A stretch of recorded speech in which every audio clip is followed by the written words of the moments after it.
নমস্কার বন্ধুরা, আপনারা ইতিমধ্যেই জেনে গেছেন যে গ্রামীণ ডাক সেবক অর্থাৎ জিডিএসে ৪৪,২২৮ জনের শূন্যপদ নিয়োগ করা হতে চলেছে, যার নিয়োগ ১৫/৭/২০২৪ তারিখ থেকে ৫/৮/২০২৪ তারিখ পর্যন্ত চলবে। এই জিডিএস এর ডিটেলসগুলো আমরা এবারে এক এক করে জেনে নেব। তো অফিসিয়াল যে নোটিশটা দিয়েছে তাতে দেখতেই পাচ্ছেন গ্রামীণ ডাক সেবক ব্রাঞ্চ পোস্টমাস্টার অর্থাৎ BPM, assistant branch postmaster ABPM আর ডাক সেবক। তো এই তিনটে ক্যাটাগরিতে নিয়োগ করা হবে।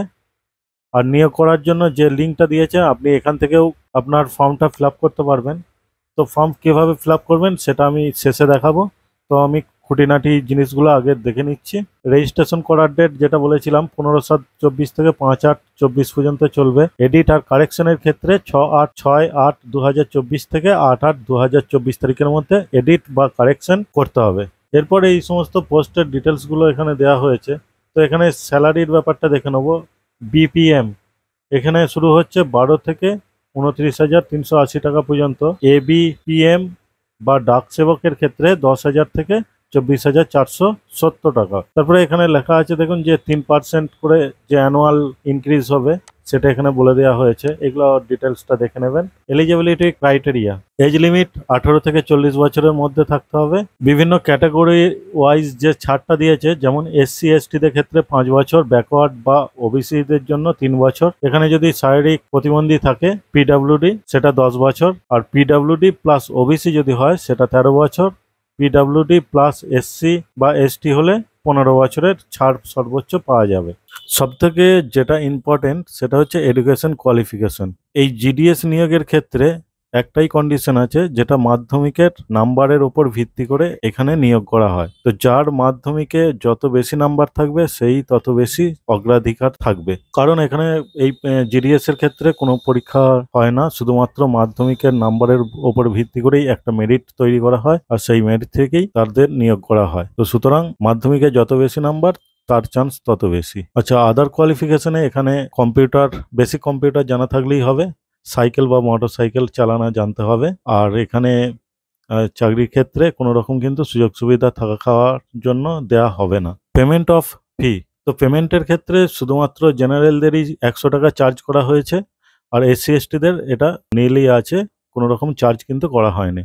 আচ্ছা, এরপর আমরা সরাসরি চলে যাব ফর্ম কিভাবে ফিল আপ করবেন সে ব্যাপারে। ভিডিওতে শেষ পর্যন্ত দেখবেন। ফর্ম ফিল আপ করার জন্য এই যে লিঙ্কটা দেওয়া হয়েছে তাতে ক্লিক করে সরাসরি সেই ফর্মে চলে যেতে পারবেন, বা আমি এই ফর্মের লিঙ্ক ডেসক্রিপশন বক্সেও দিয়ে দেবো, সেখান থেকেও আপনি সরাসরি ফর্ম ফিল আপ করতে পারবেন। তো এই ফর্মটার এই যে লিঙ্কটা আছে সেটায় ক্লিক করব। ক্লিক করলে এইরকম একটা পেজ ওপেন হয়ে যাবে, যেখানে আপনাকে প্রথমে যেটা সিলেক্ট করতে হবে সেটা হচ্ছে এখানে দেখুন 1 নম্বরে আছে রেজিস্ট্রেশন।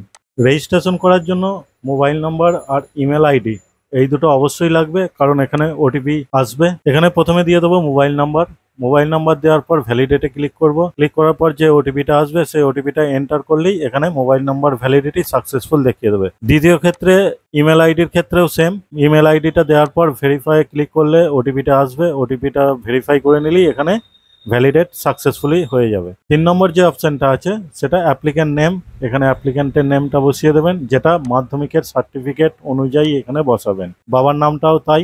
ডেট অফ বার্থটা বসিয়ে দেবেন। এখানে জেন্ডারটা সিলেক্ট করবেন। সিলেক্ট করে এখানে যেটা হবে সেটা বসিয়ে দেবেন। যে ক্যাটাগরি সেটা সিলেক্ট করে নেবেন। আর এটা সার্কেলে ওয়েস্ট বেঙ্গলটা সিলেক্ট করব।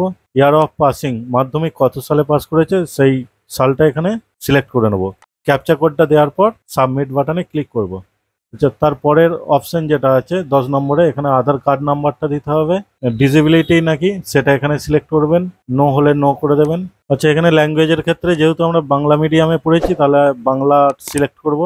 কোথাও কোনো চাকরি ফাকরি করা হচ্ছে কিনা সেটার জন্য এখানে ইয়েস অথবা নো, করে থাকলে ইয়েস আর না করলে নো সিলেক্ট করবেন। 13 নম্বর যেটা আছে সেটা কিছু করার দরকার নেই। এখানে আপলোড ফটো, যেটা 50 KB মধ্যে আপলোড করতে হবে। এখানে চুজ ফাইলে ক্লিক করে ছবিটা সিলেক্ট করে এখানে বসিয়ে দেবেন। সিগনেচারের ক্ষেত্রেও সেই সেম ভাবে, যেটা 20 KBর মধ্যে আপনাকে সিলেক্ট করতে হবে। তারপরে এই সাবমিট বাটনে ক্লিক করলেই সমস্ত ফর্মটা আপনাদের সামনে ওপেন হয়ে যাবে। এখানে যে বক্সটা আছে এখানে টিক মার্ক করে সাবমিট বাটনে ক্লিক করবেন। তারপরে এখানে দেখুন যে রেজিস্ট্রেশন নাম্বারটা দিয়ে দেবে, যে এখানে কমপ্লিট সাকসেসফুলি। দেওয়ার পর কন্টিনিউ টু অ্যাপ্লাই যে বাটনটা আছে তাতে ক্লিক করবেন। নেক্সট আছে ভেরিফিকেশন ডিটেলস। তো এখানে রেজিস্ট্রেশন যে নাম্বারটা সেটা এখানে অটোমেটিক শো হয়ে যাবে। এখানে সিলেক্ট সার্কেলে ক্লিক করে ওয়েস্ট বেঙ্গলটা চুজ করার পর এখানে সাবমিট করবেন। তারপর মোবাইল নম্বরে আবার ওটিপি যাবে। ওটিপিটা এন্টার করার পর এখানে যে ক্যাপচা কোডটা আছে সেই ক্যাপচা কোডটা বসিয়ে দেওয়ার পর এখানে নেক্সট যে বাটনটা আছে তাতে ক্লিক করতে হবে। ক্লিক করার পর এখানে দেখবেন যে রেজিস্ট্রেশন ডিটেলসটা কমপ্লিট হয়েছে, অ্যাপ্লিকেশন ফর্মটাও কমপ্লিট হয়ে গেছে। আর এখানে দিতে হবে অ্যাড্রেস ডিটেলস। অ্যাড্রেস ডিটেলসের ঘরে এখানে আপনার সম্পূর্ণ অ্যাড্রেসটা এখানে বসিয়ে দেবেন। সেটা যদি সেম থাকে পার্মানেন্টের ক্ষেত্রেও তাহলে এখানে যে ঘরটা আছে সেই ঘরটায় টিকমার্ক করে দেবেন। এরপর কোয়ালিফিকেশন ডিটেলস সেটা বোর্ডটা এখান থেকে সিলেক্ট করে নেবেন। তারপর রেজাল্ট টাইপটা দিয়ে দেবেন।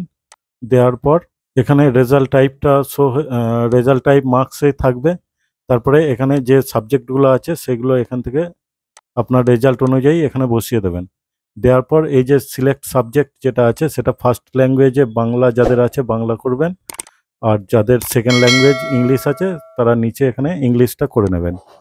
দেওয়ার পর এখানে যে অপশনাল যে সাবজেক্টটা আছে সেটা এখানটায় 0 বসিয়ে দেবেন। দেওয়ার পর সেভ অ্যান্ড কন্টিনিউ যে বাটনটা আছে তাতে ক্লিক করবেন। এর পরের অপশনটা আছে যে সিলেক্ট ডিভিশন অ্যাপ্লাইং ফর। আপনি ওয়েস্ট বেঙ্গলের মধ্যে কোথায় অ্যাপ্লাই করতে চাইছেন সেইগুলো এবারে সিলেক্ট করতে হবে।